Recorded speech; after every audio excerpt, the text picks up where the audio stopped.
Hello everybody, this is Gareth Cahoon Speaks back here with another video.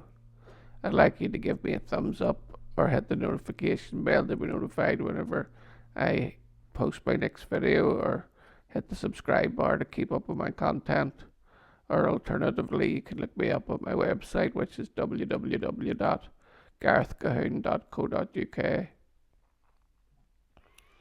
Today I'm going to be just talking a bit about some of Donald Trump's successes from he became president just a week ago there. He is so far keeping his promises to clear the border, to deport illegals. He even had a fight with the Colombian president, who said he wasn't going to take any migrants back, and Donald Trump put tariffs on his products and wasn't going to let any of the diplomats into America, and the Colombian president soon changed his mind. He's done loads for the state of Israel, taking the sanctions that Sleepy Joe Biden put on residents in Judea and Samaria, and just being more strong where Israel's concerned. And there's now been 7 hostages released, which would never have been released if Biden had been in power. And there's going to be more on Saturday, I think, again,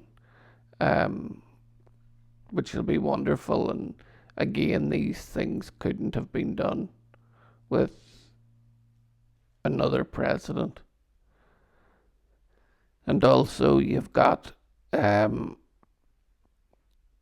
doing more news conferences than in his 1 week in office than Biden did in his whole 4 years in office. He's answering questions like a president who knows what he's talking about. You might not know that Biden, on his way out of office, pardoned his family, Anthony Fauci, Hillary Clinton, you name it, and Biden give them a reprieve. But do you remember whenever the Democrats had a vote and they recognized that Joe Biden wasn't compos mentis enough to be able to stand trial? So if he's not compos mentis enough to stand trial, then why should he be allowed to pardon all these people? Surely if he's not mentally fit for one, he can't be mentally fit for the other. But on other sides too, he's really put Hamas in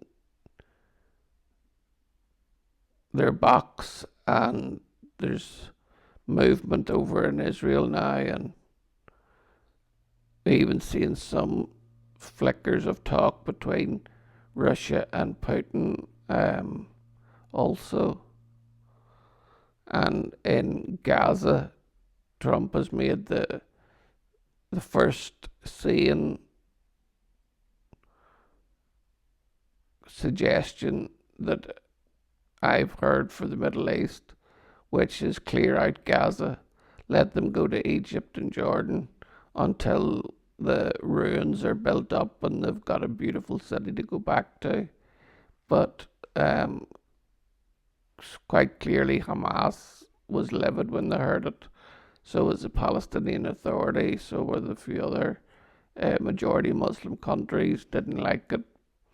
Egypt especially said that they didn't want them, because they know that if they let them in, then their countries will turn into similar to what Gaza has ended up being. And then you've got Trump's picks, um, who are pro-Israel. You've got the United Nations um, ambassador Elise Stefanik, who's pro-Israel. You've got Pete Hegseth, who's pro-Israel. You've got Marco Rubio, who's pro-Israel. You've got Mike Huckabee, who's the ambassador to Israel, who is very pro-Israel. There's a lot of Trump's top team are so pro-Israel, which will bring a blessing on not only America but the whole world, because there is that blessing in Genesis 12:3 that he who blesses Israel will be blessed, and them that curses Israel will be cursed. Donald Trump is, like, you have to recognize, in his 80s, and he's more energetic and he seems more fit than a young man at half his age. How he does it, I don't know. And then you've got Melania, who's by his side, who's just a beautiful, beautiful lady who compliments him in every way. Um, and then there was his speech where he gave everybody on the Democrat side a very sour looking faces, so they did, but um, that was how it was always going to be. But it was good to see them squirming for once. And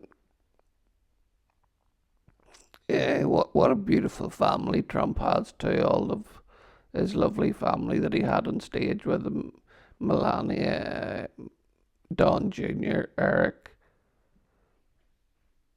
uh, you name them, they were all lovely, lovely people. And I think this family will be good for America for the next 4 years and bring back the blessing. But if I could implore one thing for you, Donald Trump, to do is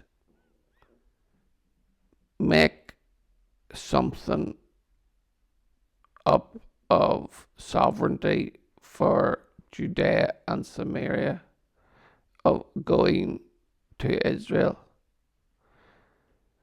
because Judea and Samaria is Israel's land. It's not the West Bank. It's Judea and Samaria, and it's only whenever you take decisions to do these things, Mr. Trump, that stands with God and what His word says. And His word says that from the river to the sea, which is from the river Nile to the river Euphrates, all in between there will be your land, Israel, said God. No man can divide it. Donald Trump, your first presidency failed because you done the Abraham Accords, which would have eventually divided Israel, and a house divided cannot stand. So I just want to pray and thank everyone for listening to my video, and go Trump. God bless America. God bless Donald Trump.